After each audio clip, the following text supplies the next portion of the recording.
I think that Dennis is a old friend of my dad's. He grew up down a couple doors down from, well, a couple road. It was actually like down the road from him. But he told me a bunch of stuff about how, like what happened between him and my mom and stuff. Because I grew up without a mom. My dad pretty much raised us since I was like 2, and I guess it's just a whole rabbit hole because we ended up getting kidnapped, and we was on, like, my mom lied to my dad, got a hold of us, got on a bus and took us to California, and we lived in Ohio, and it was a big old mess or whatever, but it took us like a little over a year to get back to my dad. And like a lot of people don't understand, like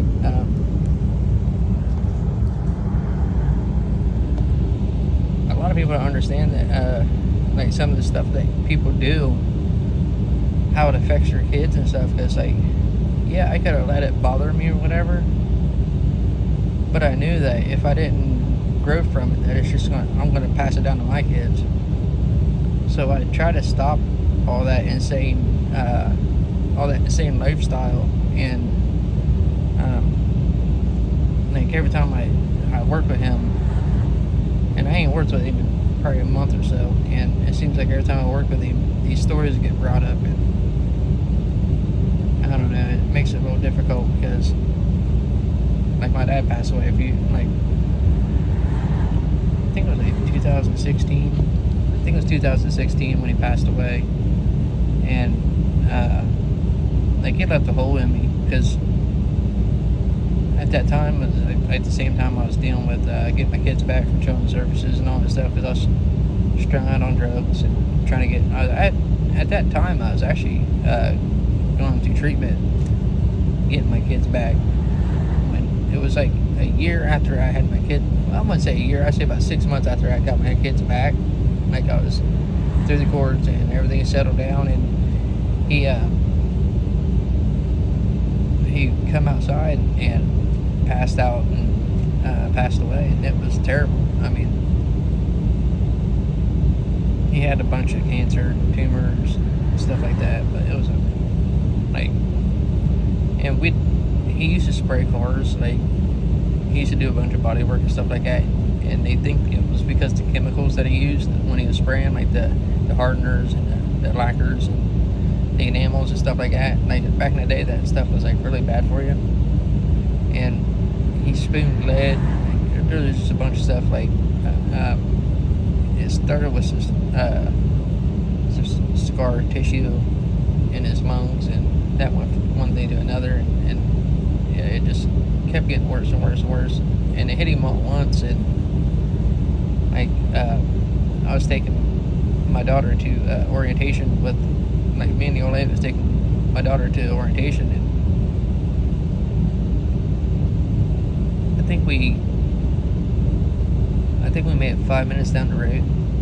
Like he walked out behind us and he was spraying weed killer.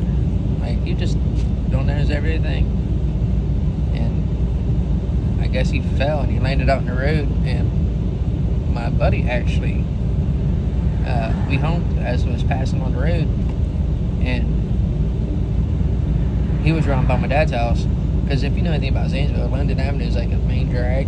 So if you want to go from one end to the other, you got to go down Linden. Well, my dad lived on Linden, right across the street from like AK Steel. So in order for anybody to get them down across the Linden Avenue, or from one side of Zanesville together, you got to go down Linden, or you can go down like State Street. There's like either way, you still got to go across the White Bridge and stuff like that. Like there's only a few ways, because there's a river that crosses everything, and you go down one side or the other. But we lived on this side with the skating rink and everything, and then we ended up moving down farther than that. So when we passed him, we was just like, we went from his house, and we used to literally by the skate rink actually when we passed him. And before he made it past my dad's house, he seen a bunch of ambulances and stuff, and that's where all that went into play. And he went to the Grant Hospital in Columbus. he was in there for a few days before they finally figured out what was going on, because nobody knew. At this point, we pretty much knew he was a vegetable. And then all of his scans come back, and was mainly waiting on a couple of the scans to come back and tell us like what's really going on. And they said that he was just full of cancer, and it hit him within like a year. Like, he was doing pretty good. Like, they seen some things, but for the most part, it hit him. It didn't really like hit him until like the 1 year, like start to finish. Like, it was almost kind of weird how it happened, because like he always told us that he had some problems, but it didn't really affect him. You know what I mean? Like, he just seemed like the same old person, but he was actually strung out on drugs himself. So that's what I was saying. Like, people don't realize like the little things that you do every day that you're used to, and like the whole drug life is just something else. And like, his thing was like downers, so he loved those things, and then he wouldn't remember nothing that he did, so he'd steal everything that I had. Like, he just used to steal my tools and sell them, sell my cars. Like, it was bad, but it was crazy, because like even though he, like, just before he passed away, I was mad at him because he sold my tool set. Like, I just bought another tool set, and I work on stuff all the time, so I'm always looking for tools and stuff like that. But I quit buying tools for a while because he was always stealing them and selling them, where he'd borrow them and sell them. Either way it goes, he would sell them, and I got tired of it.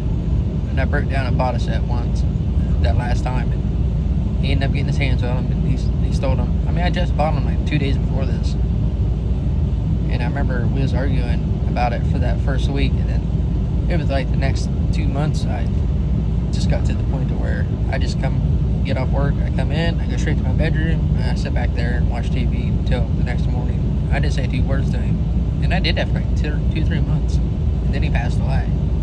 So it really sucks, because I didn't get to tell him like sorry or nothing, even though like I really do, like, I wanted to. Like, as much as I wanted to tell him sorry, I knew he was brain dead, and at that point he was dead.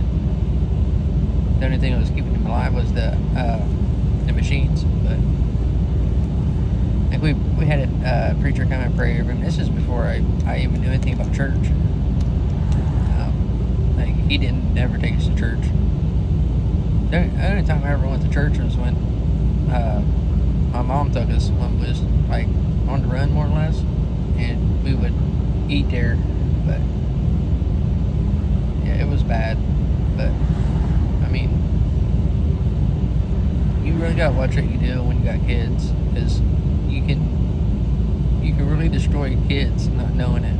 You think they're fine because they're with you, and it's way more important than that. Like, people don't understand, like, the reason why children's services step in because you're neglecting your kids is because the lifestyle itself. It's the lifestyle, not the he's with you, or you're doing this, you're doing that, he eats every day.